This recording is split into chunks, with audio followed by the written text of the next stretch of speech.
listeners, it's me, Yumi, and welcome to another Creative Talks with Scale Experts. With us today is the founder and CEO of Scale Experts. She has more than 15 years of experience in the BPO industry and has helped numerous clients in the recruitment and customer service sectors to scale their business. Ladies and gentlemen, once again, Miss Pam Baluyo. Hey everyone, how are you? And our special guest for today is the president and founder of TeleWork PH, a rural BPO in Bulacan, which recently received the Silver Go Global Awards 2021 by the International Trade Council. They were also featured on Forbes.com with Payoneer, APAC Business Headlines, and Running Remote. She is a mom of three kids, a nurse by profession, and a resource trainer for Digital Jobs PH. Ladies and gentlemen, Miss Marge Aviso. Hi. I'm glad to be here. Thank you so much for having me here, Yumi and Pam, and to all our viewers out there, whatever time zone Hey, you're in. how are you, Marge? I'm good. I'm good. How are you, Pam? I'm good. Good. It's been a while. The last time we met Yes. was like 2 years ago. Hindi na I tayo know, nakita after the right? pandemic. So, Oh. so I really wanted to have this chance to really talk to you. And it's International Women's Month. So we're featuring four women who had really empowered, who really embodied the empowerment of women, who was able Yes. to break the bias. So yan yung theme natin for this year. And starting with that, diba, I wanted to I want to let our audience know who is Marge Aviso. Yan. Sisimulan natin doon. Yes. Yun. Marge Aviso as a mother ba to? Or ano? O sige, both na lang. Let's start with being Marge Aviso as the entrepreneur, as the Ah, CEO of TeleWork. Sige, tell us more about it, sis. Sure. So as a CEO of TeleWork PH, I'm more of a really compassionate leader. So very relational and very transformational. Kasi I've learned from, because I think this is what separates, or I mean, makes women stand out more. We don't only decide based on data, on research. We also decide by heart. Kasi Mhm. this is not to ano naman, pero just a general overview of men leaning towards being rational, being, logical, and sometimes the decision making could also be impacted with, research and all, data and all. Pero there's that element of compassion, being kind, also taking into consideration the people. It's, after all, it's a bit people business, diba? So we also want to make sure there's a balance, there's a right mix of it. And sometimes mga women overboard, emotional, pero alam mo yun, we need discernment. Yeah. So we ask God for discernment. We want to make sure that yung decisions we're working on are always based on, or always pursuing what's the best interest of the company at heart. The So company. that's, yes, Yeah. that's me as a CEO. Yeah. Was there any because and siguro that probably people will be wondering like parang why Pam who is into BPO invited Oo nga, no? someone parang Oo. competitor you they usually do not see people who in the same industry talking like this na parang magkakabarkada what's with them ganan di ba so True. pero did you were you I just wanted to ask Marge was this something that you really planned considering that you were a nurse. You were supposed to be a nurse. So what happened from being a nurse to being a BPO owner? What was the transition like? Yes, oo, kasi when I was, when I got, well, I started my family at the age of 20 years old, so very young. And at the time, I also passed the nursing licensure examination. So I tried to apply. So I still pursued Uh-oh. naman, no? I tried to Uh-oh. apply. Unfortunately, here in the Philippines, you don't, if you don't have someone backing you up, wala. Unfortunately, you won't be able to make it. And since I have a kid, I would want to pursue sana a public hospital para medyo malaki, government Mhm. hospital para medyo malaki ang take home natin. But Yeah. unfortunately, hindi ako I wasn't able to make it in. Ang daming applications over, masyadong maraming nurses at that time. So Mm. maraming graduates. And so I resorted to working in a BPO where dahil nga mas malaki yung income natin doon especially at that time, I was able to raise my kid kahit na ako lang yung nag-work sa amin nung partner ko in the past. And so when I realized naman na laging malayo ako sa anak ko. Parang every week na ako umuwi at that time eh. And at that time then, sa Manila lang merong BPO. Yes, So yes. hindi siya well known dito na locally meron. So I Mm. had to really sacrifice a lot. And as a mom, you don't get to witness yung mga milestones ng anak natin. So sabi ko, I'm missing out in a grand scheme of things. Why are you working in the first Yeah. place, right? To provide for your family. Pero hindi mo na-witness yung moments na your kid is growing up, is going to school, ikaw yung Mm. nandun when he needs someone to talk with. So I said, there must be a solution. There must be a way to this. And fortunately, my friend introduced working from home. So I said, oh, bago yan na. That's the first Mm. time I've heard about it.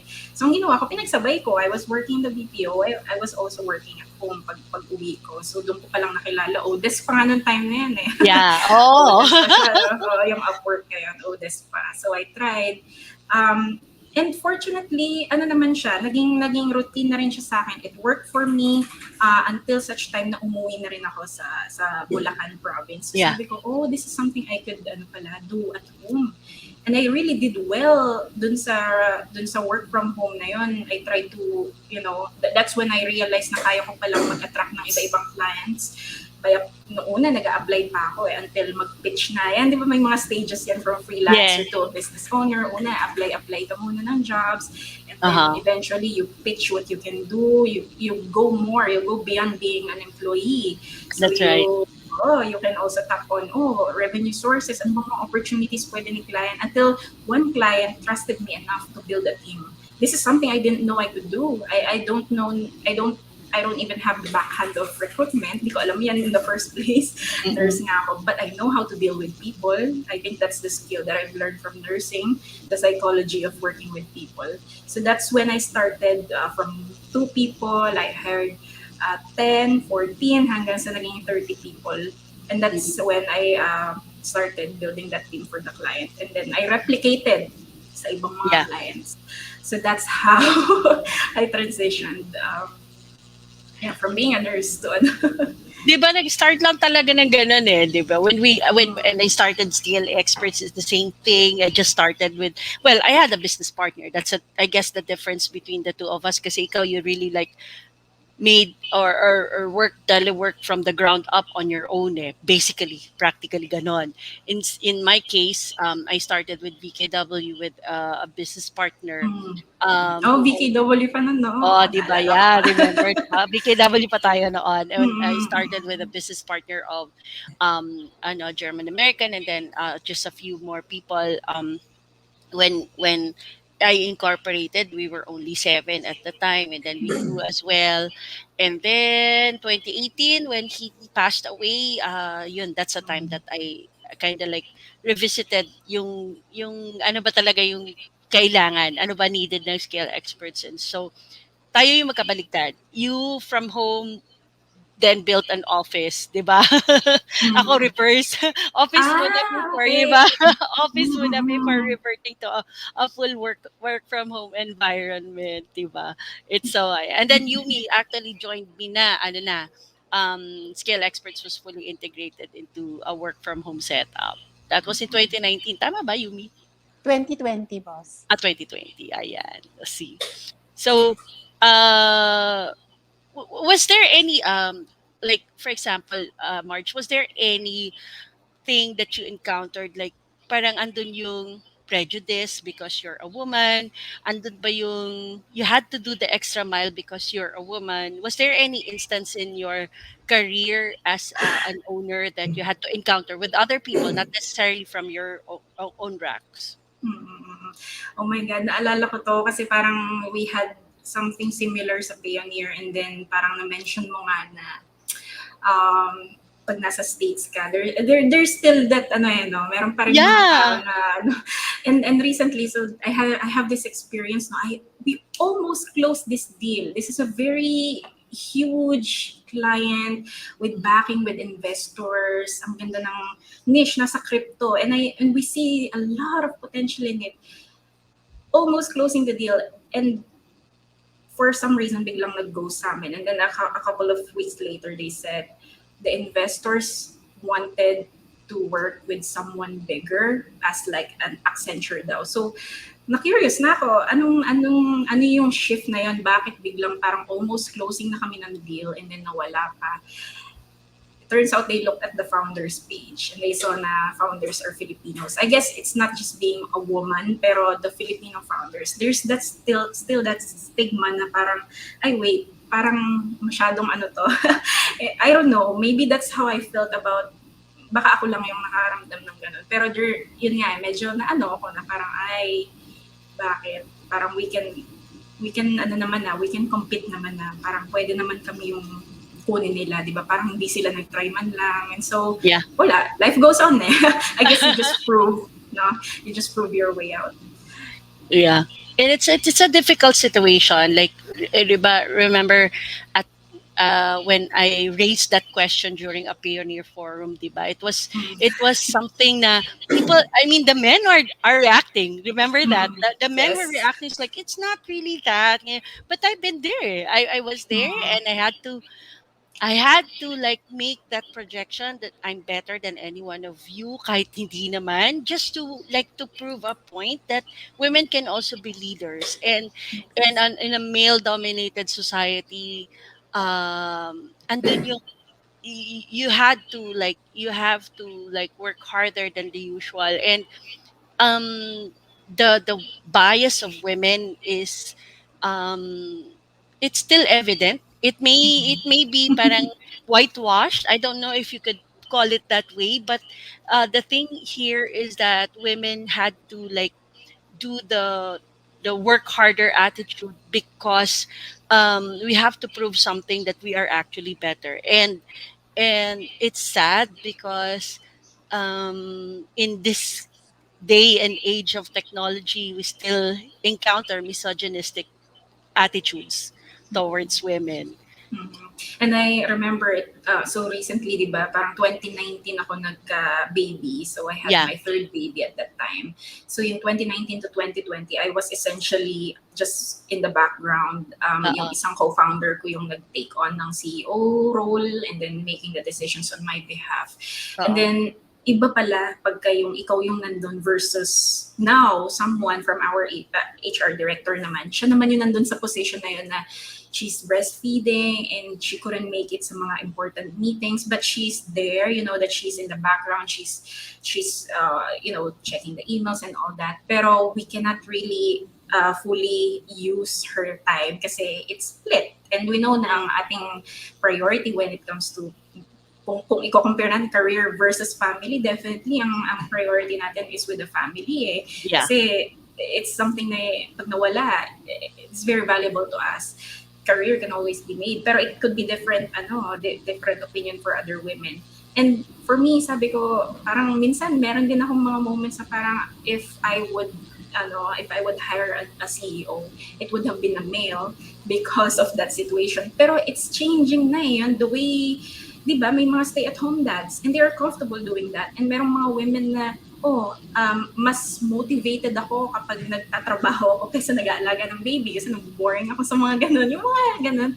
So I Yeah. guess it's really a matter of knowing that right fit for specific roles. Yeah, exactly. It doesn't have to be like, right now it's changing. The times are changing. Men are more acceptable of women who work and then they stay at home. Mas marami na tayo nakikitang Yeah. scenarios na ganyan, and men are comfortable. And I'm not saying that my husband is, but he's mostly in the background. He's comfortable working in the background, and I'm the one at the forefront. Yung kumbaga, Yes. I'm the face. I'm the face of skill experts. I'm the one who's being recognized as the CEO, and he's just okay with it. And And I'm glad in that scenario, not because I'm the one getting the upper hand, but it's more of like there are men there who are acceptable of women's roles in society. And I hope ganun din yung sa mga ibang aspects, kasi that's what I'm saying. And there's still bias, and it's not only with, just being a woman, but I mean, being not part of a male dominated organization, you could feel that. Diba? Yes, You could certainly. feel that. And Parang there's no competition to begin with. It's a matter of kung ano ba, saan siya may strength, di ba? Yung where's your genius, di ba? Maybe it's in building a company, not raising kids, di ba? That's where you mhm, focus. exactly. um is there, I mean, in your journey as a CEO, Marge, was there any kumbaga, uh is there, or do you see anything that would be different or advantage of being a woman CEO compared to a male CEO? I know you mentioned some, but is there a specific trend or a specific attribute that women CEO have compared to male CEOs or male leaders to begin with? Yeah, I think yung mga difficult conversation. Sa leadership ko pa lang alam kilala ko yung mga yung mga male leaders na they're not so comfortable about Uh-uh. for example, making difficult conversations. And so it may ano rin kasi may psychology behind the proper tone, the proper way of communicating. And I think it is more fitting for a woman dahil soft, dahil that there's that element of compassion and empathy that's very important. How if you're putting your feelings dun sa position ng tao na yun. And I think that's where you can get through people and Mm-hmm. encourage them to open up. Kasi lots of there's so many people na they could portray a different, attitude towards you. But then there's that hidden, alam natin yan. May mga Uh-uh. hidden, sila, pains, may mga hidden feelings and all.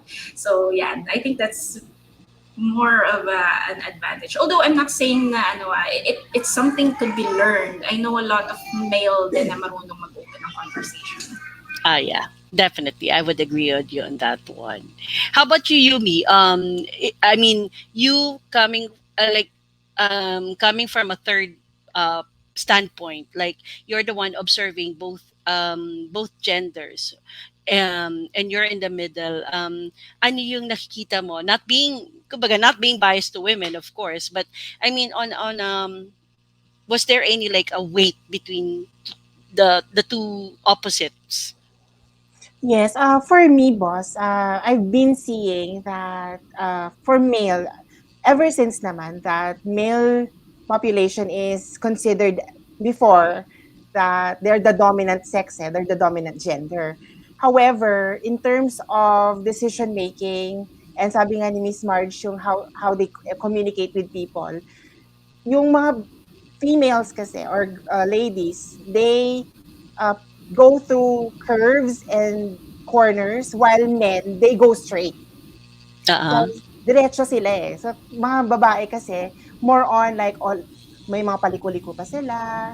But then, in the decision making kasi, yung mga lalaki, straightforward. Kaya mas nire-respect nila, mas mataas yung tingin ng iba sa mga lalaki na CEOs or leaders.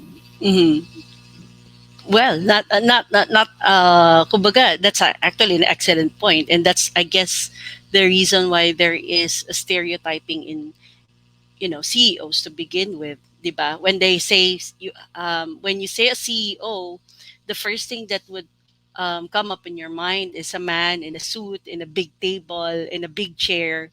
So he's the CEO, and you never even thought of women sitting in that same position as that of, you know men.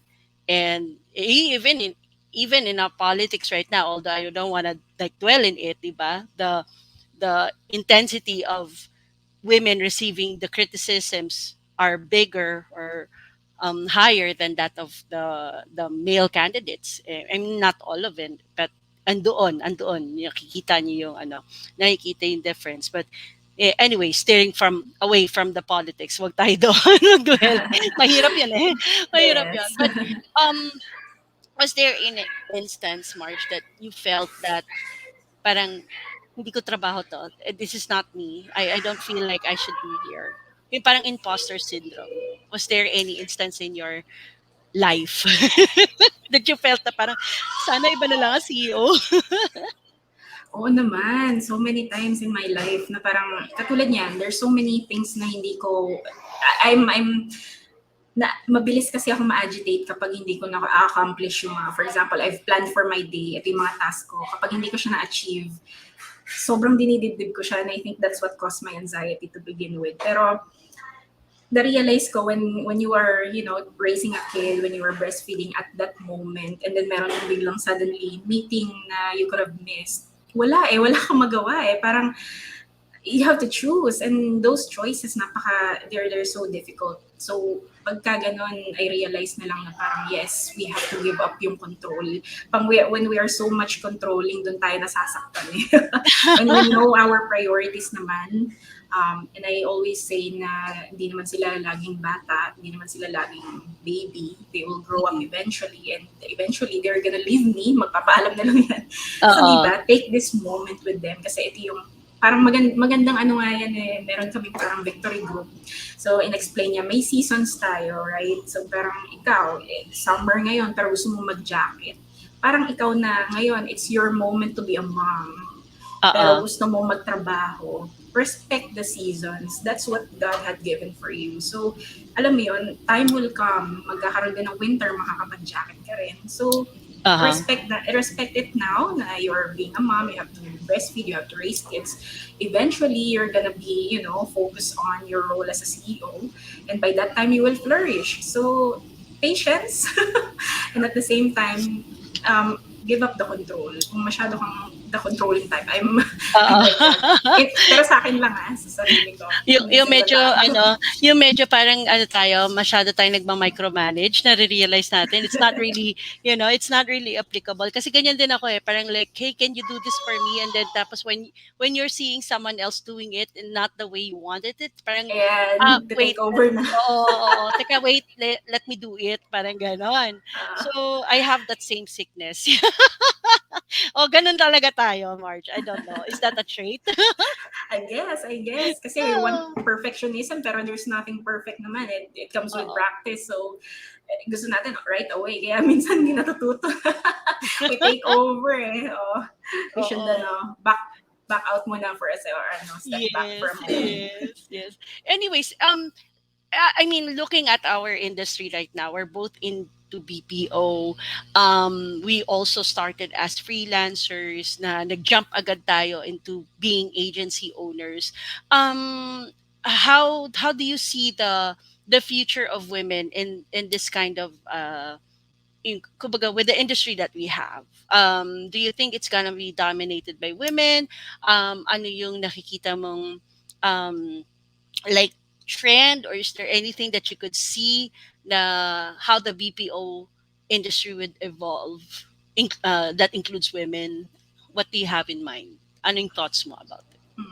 It's really hard to tell kung magiging male-dominated or women-dominated. But regardless, I think what's the important thing to note here is that the BPO is a service-based business. And you know what, when it comes to service, kailangan nandiyan yung puso, di ba? Parang much like you're a healthcare professional or a nurse or a teacher, there is that element of service. So I think women plays a huge role when it comes to that, making sure na the client is feeling welcomed, feeling accommodated, feeling special. Kasi di ba mga babae yung mga kaisip na bigyan natin siya ng rose. Pagdating niya, di ba parang, uy, welcome, ganyan. Rarely yung mga lalaki mga kaisip ng mga ganyang tips. Minsan nga nag-uusap kami mag-asawa. Buti naisip mo lagyan ng element of yung design yung office ha. Kasi kung ako yan, di ko papakilaman yung aesthetics niyan. Yung mga ganon. So I something think, like that. Yeah, the right balance talaga when it comes to it's always best there's that the women's strength and the male strength dun sa BPO industry. Ako naman, Marge, I think it's more of like me now that the BPO people, like especially those who were working at the office, and then suddenly pandemic came and they all work from home. They all realized that working at home is actually a healthy setup for them. It's not something that you could say na it's not going to be good because yung infrastructure and everything and stuff like that. And I'm predicting that um, unless our industry associations will take the heed of our support personnel, it could be a hybrid setup na soon.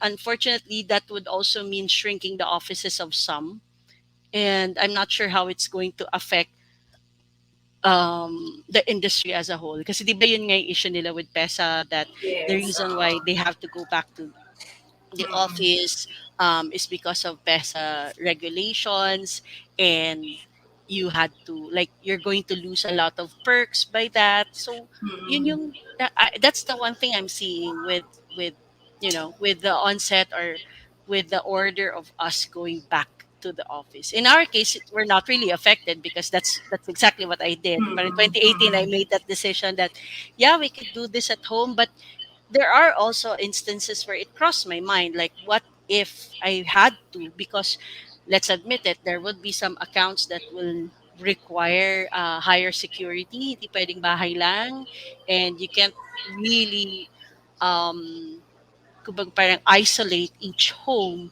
as like a secured facility to conduct the business, kasi nga because of the the the various hacking na nangyayari and Mm-mm. security breaches. It's kind of like difficult then, pero that's what I'm seeing, that's what I'm Yeah, feeling with yeah. you. I wanted to echo the same. Yeah, that's what I'm seeing, and that's what we've been doing since 2020 na rin, hybrid setup. Kasi Mm-mm. nga there's that there's the market segment na they would want someone who can work in the office so that there's a controlled environment. There's that market segment naman that they're okay with as long as they're producing the results. So why not cater to both? And especially now na pinapabalik na lahat Oo. to our and how, luckily how, dito sa amin how sa does Bulacan that mga affect nakatira. you? How Ayun. does that affect you? I mean, are you affected? I mean, because you are in a facility, PESA facility, are you required? No, hindi naman. Kasi kagandahan siguro dun sa setup namin is the people live within the area. And so when we ask them to go to the office, they're okay. And when Mhm. they are also working from home, they're also okay. So, Yeah. we have people working in the office even before mag-roll out yung instruction to go back to the office. And so They're okay with they're it. okay na. Oh. So, na-occupy naman yung space. That's why we're not heavily impacted dun sa, ng Sa PESA. order. Yeah. Mm-mm. Okay. Mm-mm. How about you, Yumi? Do you have any questions for the both of us? Yes po. Since both of your CEOs, how do you, kasi we all know that you're very busy kasi you're really handling all the departments, the all the parts of the company. How do you manage your work life balance ganun? Marge, ikaw Pam, muna. ikaw na. Nagturuan. Kasi sabi nga ni Miss Marge kanina, 'di ba nanganak nga siya. So, Hmm. uh, ano ba, how do you balance everything? Kasi if you choose just one, mawawala talaga Yeah. yung isa. So, how do Mm-mm. you balance it para hindi mawala yung isa sa kanila? Mhm. Ang hirap nga kasi sagutin ng tanong pero ako I'm more of a kung ano yung nandyan ngayon na problema, solve it. Parang kung ano yung present na. Pero what worked for me is a routine. So when I foresaw ahead na yes, pag nagkaroon ka ng anak, there could be times na tulog siya, ganyan. So I made sure na yung mga meetings ko would be slotted dun sa time na tulog si baby or siesta time niya, ganyan. And then I also made sure na meron akong time for myself kasi as a mom na doing multiple things, di ba? Hindi lang basta family and career, dapat meron ka self-care. So, yun yung very important doon. I guess wala talagang sabi nga nila, there's no such thing as balance. It's integration wherever it fits in your 24 hours a day. Saan mo pwedeng ipasok yung mga tasks na yun. And ako, recently, ginagawa ko, I just have that 2 hours na deep work, as in walang manggugulo sa akin, may mag-aalaga ng baby, para makafocus ako dun sa mga tasks. And delegation is key talaga. Kasi if you do it all by yourself, maaga tayong maano Yes. niyan. I definitely agree with you on that one, Marge. Kasi, di ba, remember 2016, I suffered a mild stroke. So, and it was all because of, too much work, too much, less time to rest, more time on work, and not really balancing everything.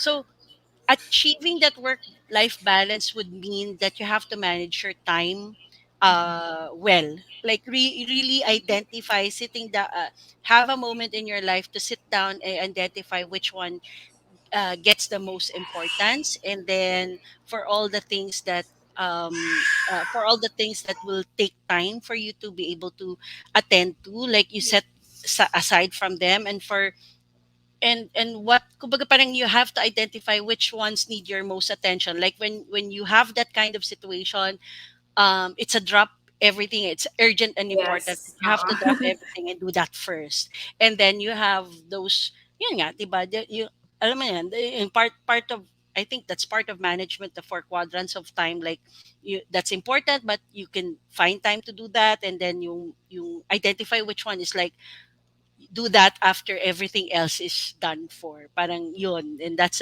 the me.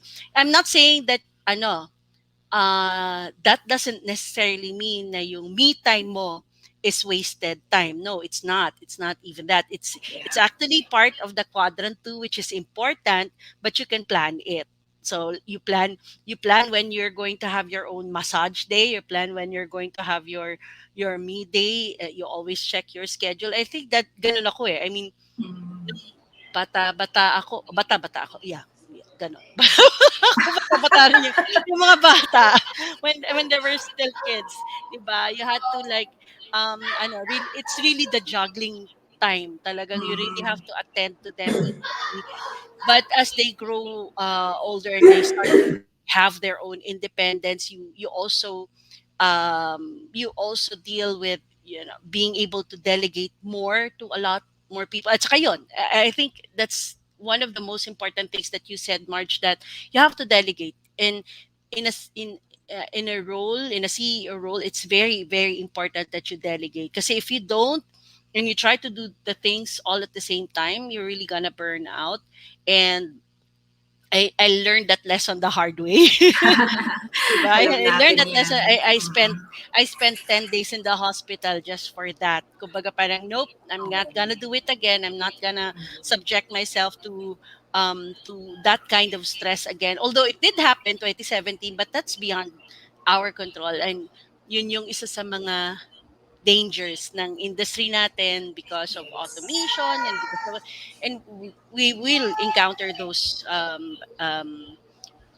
problems. But I think it's with us being able to balance our time, it's easier for us to manage those kinds of situations kasi meron na tayong oras, hindi katulad noon parang sige sugod lang na sugod. True. Yes. Mm. Oo.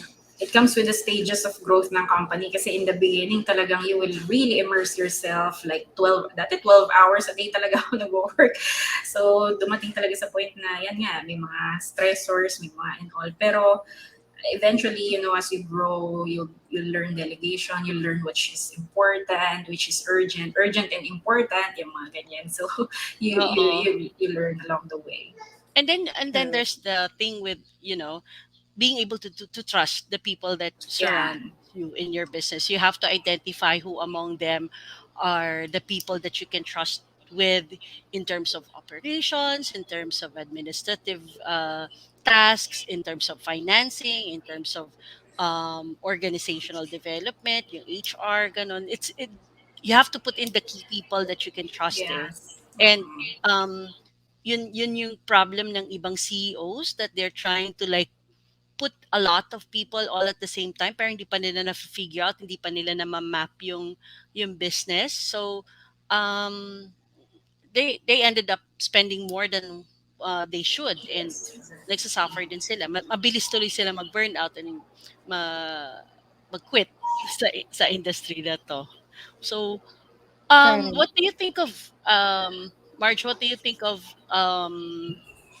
yung idea of having although we have associations, alam mo naman yan, you're aware of it, that BPO companies are starting to have their, well, they have the IT BPAP, di ba? We have that Mhm. already, the Call Center Association, CCAP, we also have that. Merong mga ibang mga associations. But do you think it's also parang it's high time for BPO companies like us who are categorized into mid-size companies na magkaroon din ng sariling parang network, association, or however you call it? What do you think would be the advantage? Oo, yes, ang ganda ng tanong mo dyan, Pam. Ako, for the longest time, I think yung community itself nakakatulong talaga eh. Kasi so many uncertainties towards na hindi mo kayang i-battle alone. And kaya natin kailangan ng mga key persons or, the network, the voice, yan, the voice para sa category natin na mid-size. Kasi hindi naman tayo same, like you can compare na apples to apples yung mga existing, yung mga bigger BPOs. And ako personally, I don't want to grow as much na katulad nila. Oo. Kasi sobrang alam natin sobrang stressful yun. And So, bandwidth. yeah, exactly. Oo, bandwidth. And so, yeah, definitely, yung isa sa mga major advantage, like nung ginagawa natin ngayon, Pam, na if I Oo. have a client na I know na hindi ko naman forte, there's just so much work to go around. And sometimes, just because you categorize yourself as a BPO doesn't mean na lahat ng clients na yun is you will cater to them. Kasi Yes. otherwise, you lose your genius na wala kang specialization. Hindi yun Yes. yung sabi nga nila, parang differentiator mo sa ibang mga competitors. And so if I know na someone can do telemarketing, which is not our forte, and then I pass it over to someone who knows na alam Yeah. kong, ay, kayang i-deliver to. So the network itself, um, very helpful, meron also mga key persons din na has gone through some things na hindi pa natin na experience. They could share their learnings. Di ba? May mga communities tayo na we can learn more about some other CEOs. Yeah, yun yung mga benefits na nakikita ko apart from having that voice din talaga.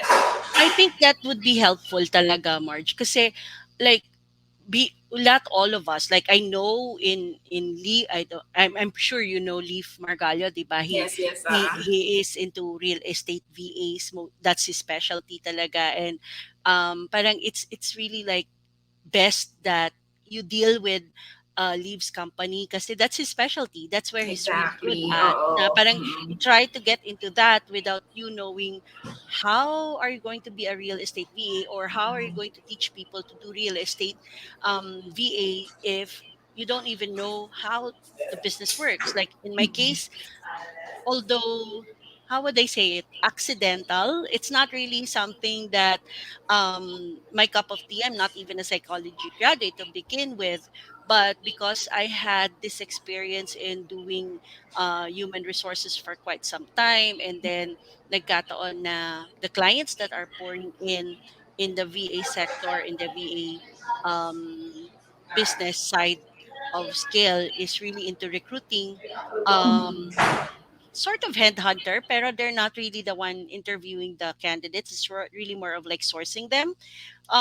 Nagkaroon ako ng like a niche na yun na yung ano, yun na Mm, yung naging mm. forte. Like if you like right now, the ramping up in recruiting is getting bigger, nagiging more aggressive na yung mga recruiting special kasi nga with the great resignation happening in the Yeah, great US, 'di ba? resignation. Oo, the ones that are really raking in now are the recruiters kasi companies are going to them to seek help, like, hey, we can't fill this right away, we can't do it, Yeah. we can't do in-house recruiting, you have to get us someone. And then recruiters are now scrambling around, filling those positions, and then those who resigned actually just jumped from one company to another, di ba? Yeah. Like Mm-mm. wala nangyari, parang Mm-mm. nagrigodon de honor lang sila. And so I think that was the advantage that we're having right now with the great resignation. And so that being said, kailangan din namin i-amp yung game. So trying to get other niches or other industries that to work with is parang medyo mahirap at this point. And then, of course, we still do have our customer service. Yan din ang forte namin, yung customer service. Pero yung to be able to look for lead generation, that also might be a challenge for us because it's Mm-mm. not really my cup of tea. And I'm not a salesperson to begin with, just so happen to know how the business works. Diba? Yeah, yeah, exactly. Oo. Kasi similar ano rin thoughts din about the industry. Kasi alam mo na they will deliver. They've been doing it for the longest time. So if mag-spend ka ng resources and then knowledge and effort and time to learn all those things, you just don't, it just won't cut it. So might as Oo. well delegate or That give it to someone and then yeah, just need to. outsource them. Oo, and then strike an agreement, or you can either just do the simple joy of referring one company to another, and Exactly. hopefully they'll reciprocate the same by referring someone to you. And I think that would be a good community initiative between small to medium sized BPO companies, kasi right now, while there's so many clients to look out for, but then of course we're also dealing with freelancers who are dropping their prices, then even though in the end sila rin ang nagsasuffer because they don't know how to price themselves well, and then they're getting jobs as low as $2.50, na parang yun, di ba issue natin yan noon. Parang Yes. naging ano natin yan. That was our hot topic just a few weeks ago. You know, some people unscrupulously dropping their pricing for that Right. matter. 'Di ba? Mm-mm. Parang nakakainis. Um So, ayun na nga. I just have a question for the two of you. mhm, Being the CEO, behind that, there's a different person, di ba? Like CEO Marge, pero Marge sa likod, parang ganun. Pam sa CEO Pam, then behind mhm, that is just Pam Baluyo. Now, uh-huh. when you go to work or you work, you put a different face. Mhm. Ngayon, what I'm going to ask is, what is that something that people misunderstood or misunderstand about you, being the CEO mo na? Hmm. Nice Hirap question. naman. Nahirap ba, Marge? Di ba? Ay, ako siguro ano, people thought that because I am the CEO, this is how I run things at home as well. But it's not. I'm more kumbaga, and people do not know that ito yung mga interest ko because I talk well and because I do things well at the office, or perhaps I create these reports and present them to clients. People think, I thought she's very organized, and then yung notion na she runs a tight ship. But sa bahay parang like, alam mo yun, I'm not the I'm not the person who would go out, do shopping ng in or eat at fancy restaurants every day, yung kailang high profile life. It's not. um Mm-mm. Pam Baluyo is more of like a homebody, prefers to wear dusters at home. Ganon. Like yung mga ano, like I can work in my pajamas and eat whatever I want to eat. I'm more of like I drink my coffee in my favorite mug. My favorite shows are not even romantic shows. I mean, I'm watching anime more than, you know, anime, di ba? Parang don't start You're me off. playing Oh, online tapos, games. online games. Oh, di ba? Parang I mean, meron nagsabi sa akin nun eh, like, you're 48. Parang, you're not supposed to be doing that. It's like, who says? Oh, Like who? yeah. Like who has to, ano, who says na hindi ko kayang gawin, hindi ko pwedeng gawin. And like, even my mom, like, why do you have to wear your hair, but ganyan ang color ng hair mo? Like, so? Sabi mo, makakamatanda. So, I mean, so this is what I like. This is who I am. This is what I prefer. Rather than me trying to dye it black or dye it brown tapos lalabas lang yung grays ko, din embrace it. Ganun ako. That's me outside the CEO role. Ikaw, Marge. Yes, oo, nakaka-relate ako kasi I remember one time, nagpunta ako sa mall, short and sapatos, ay naka-chinelas, short and chinelas. Oo. Syempre within the Bulacan area, nakikita talaga ako ng mga employees na parang, ganyan, hello po ma'am. Nagmi-meet kami sa mall. And then one time, may isang agent na kasama yung mother niya. So, di ba nga, parang nga lang akong kung sino lang na bumili ng suka, ganyan. So, nakasalubong ako, sabi ng naririnig ko talaga yung sabi niya, CEO niya yun. So, parang alam ko Ah, na kung ano yung iniisip niya. Talaga, yeah. parang head to toe talaga yung pag head Oo. to toe talaga yung tingin eh. Parang, so sabi sa akin nung cousin ko, you should start, dressing luxury items or wearing, yung bags na Dior, ganyan, ganyan. So sabi ko, parang, hindi ako yun eh. Parang hindi ako sanay for the longest time as a freelancer. Parang bara-bara lang ko yung kung ano Yeah. yung, clothes ko, okay lang. Pero I also realize na oo nga, no, it comes with kailangan mong not only yung first impression, at least maayos na damit, not necessarily na kailangan luxurious items. So, Oo. that's when I shifted that. Pero somehow may feeling pa rin ako na this is not me until nasanay na lang ako. Also, one thing is 30 years old, 34 pala ako, 34 years old. So, may Oo. mga employees kami na same age as I do. Sometimes they ask me to go out with them in a bar and drink with them. But there has to be that some line, di ba? Yes. Somehow, kasi iniisip Oo. nila, parang, uy, kabanding mo lang yung CEO sa inuman na, parang gano'n. Oo. I Oo. also had to, decline. So parang sabi ko, Yes. oh, shucks, I don't get to enjoy the life na meron ako dati. And dati, I'm also a part of a band, yung mga gano'n. So just like, Oo. you're watching anime and playing online games, doon din ako, I used to play drums, play guitar, ganyan na. Sometimes gusto kong i-flex sa social media, hindi ko na magawa ngayon. Even Yeah. wearing yung, pag nag-workout ka, even wearing yung gusto mong comfortable clothes na although gusto mo, alam mo naman na acceptable siya sa society, pero as a CEO, meron that sort of respect na, uy, wag kang reveal ng ng ng Ng skin, skin mo. right? Yeah. Oo, yung mga ganong moments. And I guess na nasanay na lang ako na there's always that person who could tell so many things about you.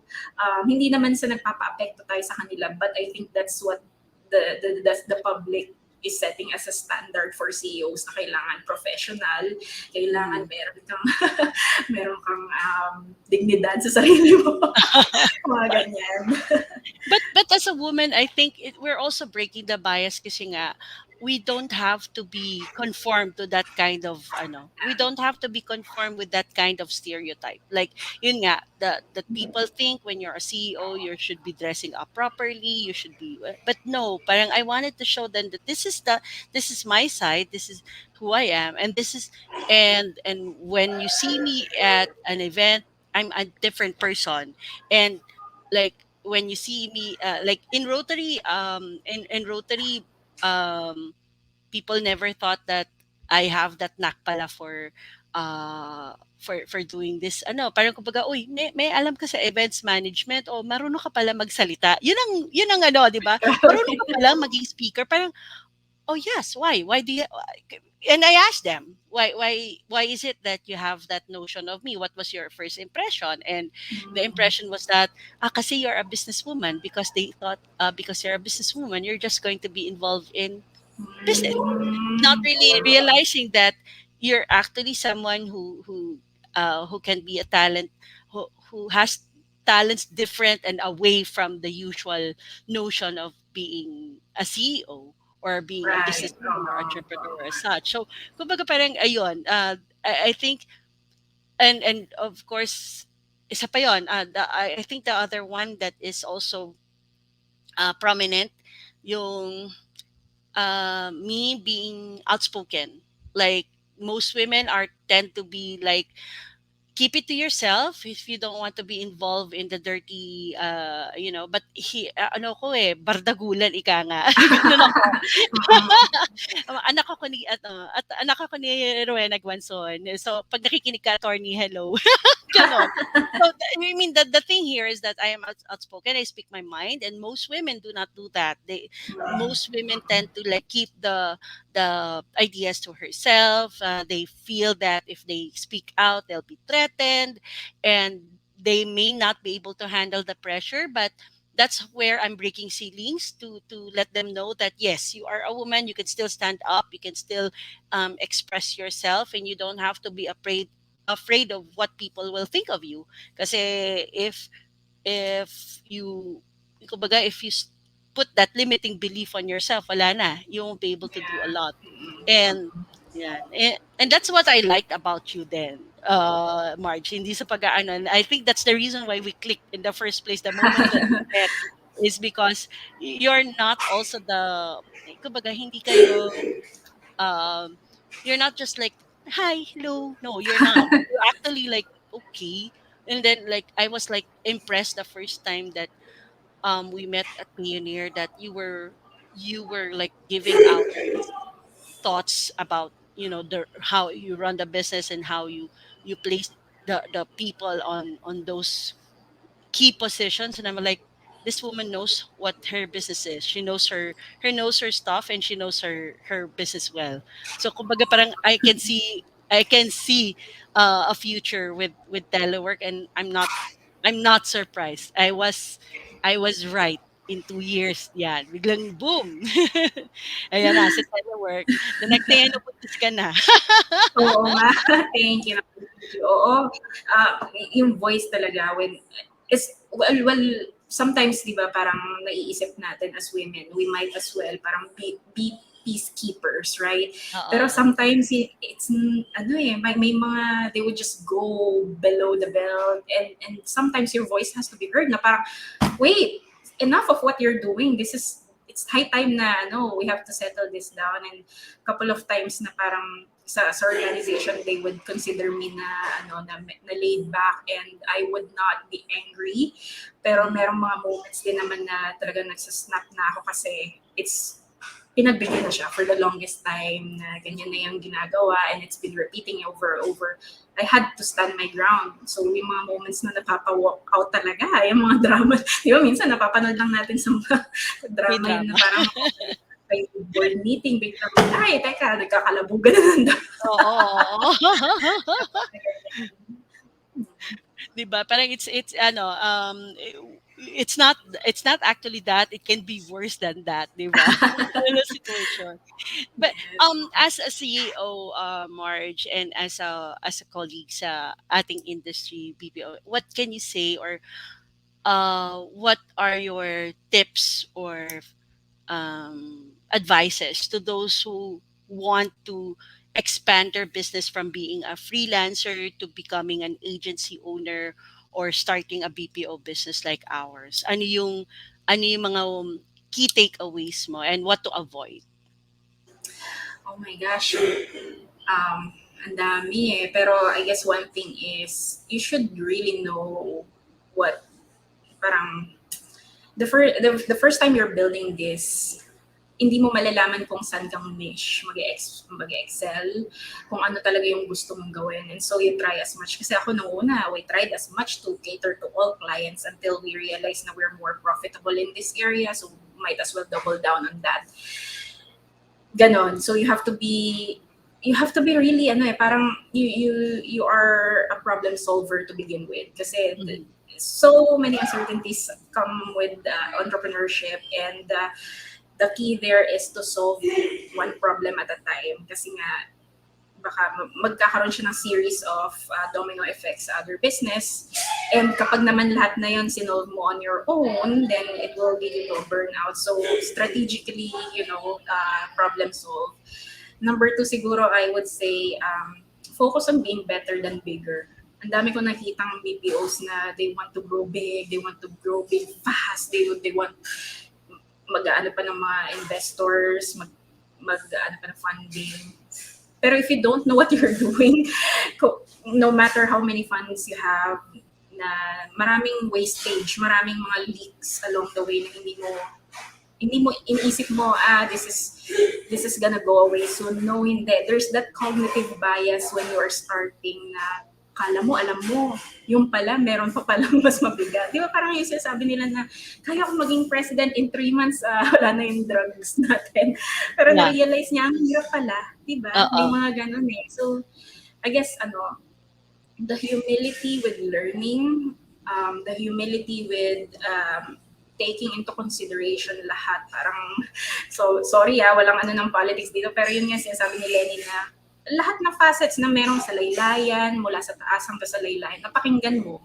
At least you can come up with a decision na talagang it will benefit the organization as a whole. Hindi yung isang sector lang yung papakinggan mo kasi that's one-sided decision making. That's So, right.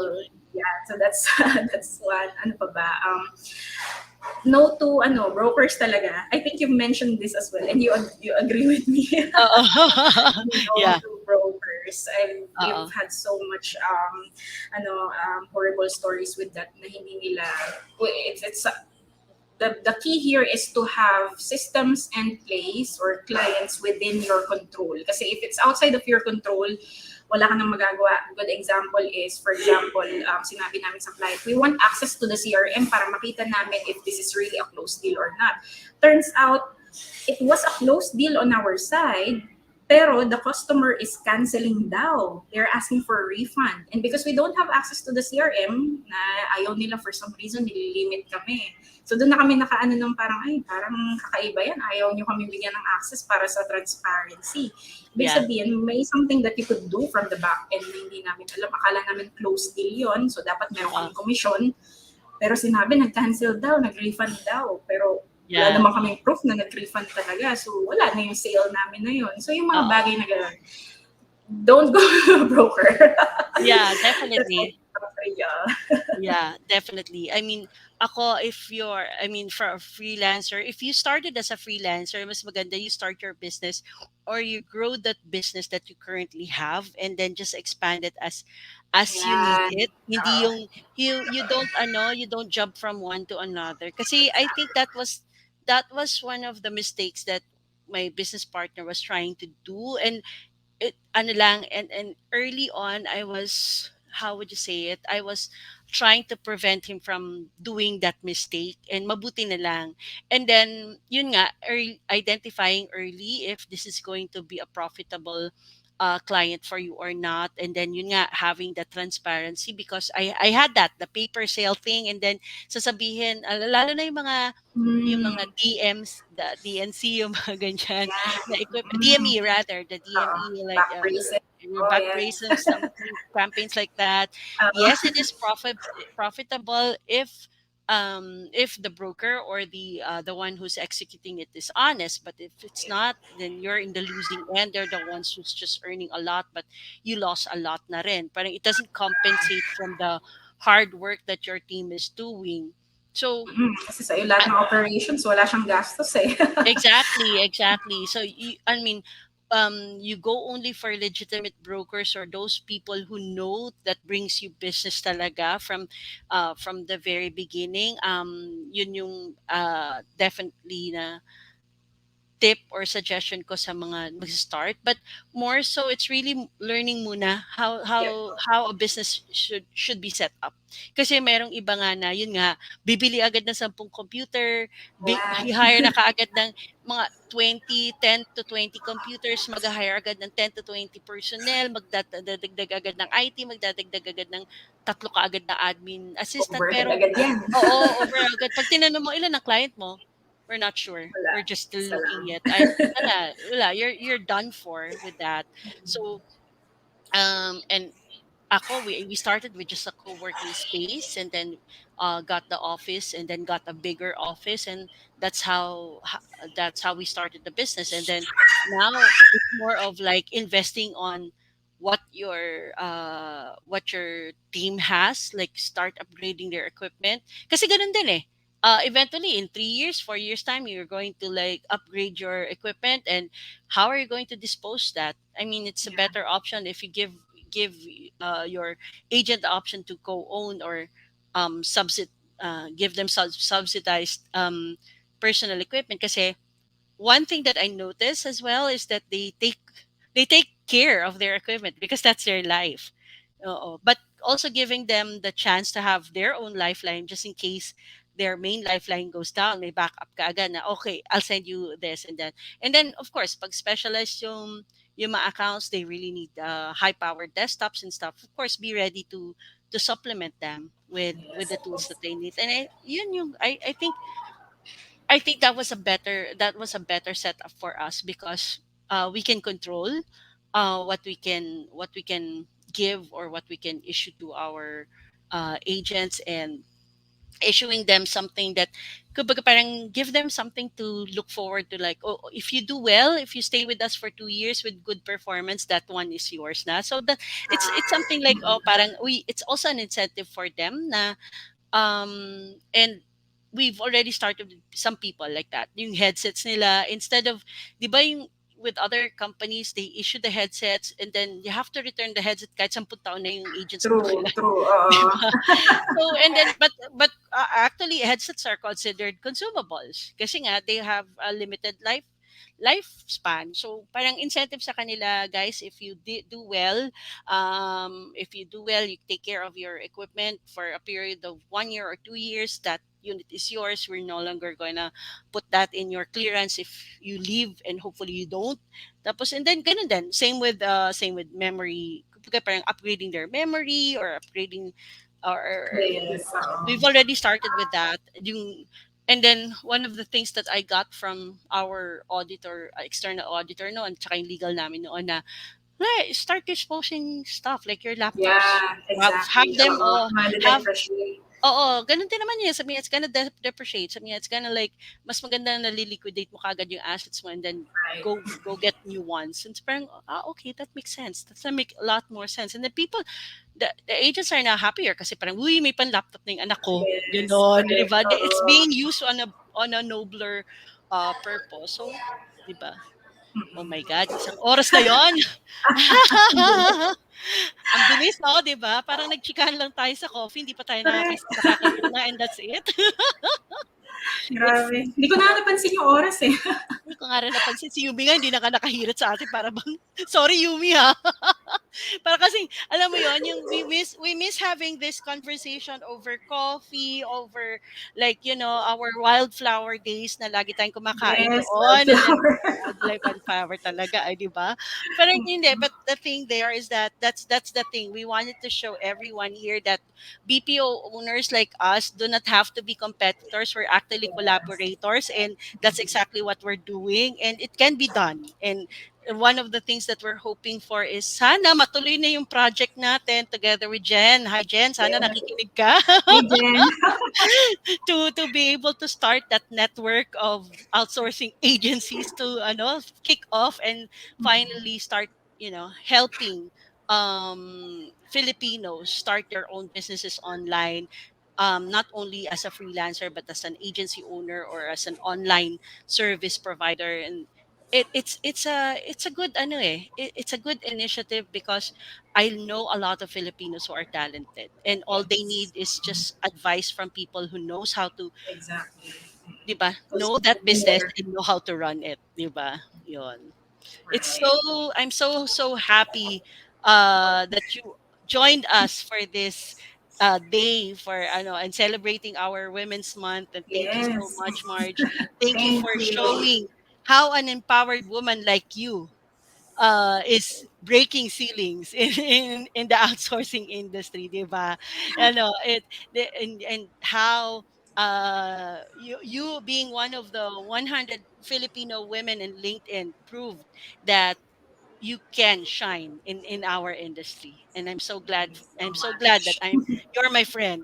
Yes, so I'm so glad as well. And thank you so much for this opportunity, Pam, Yumi, and everyone watching this.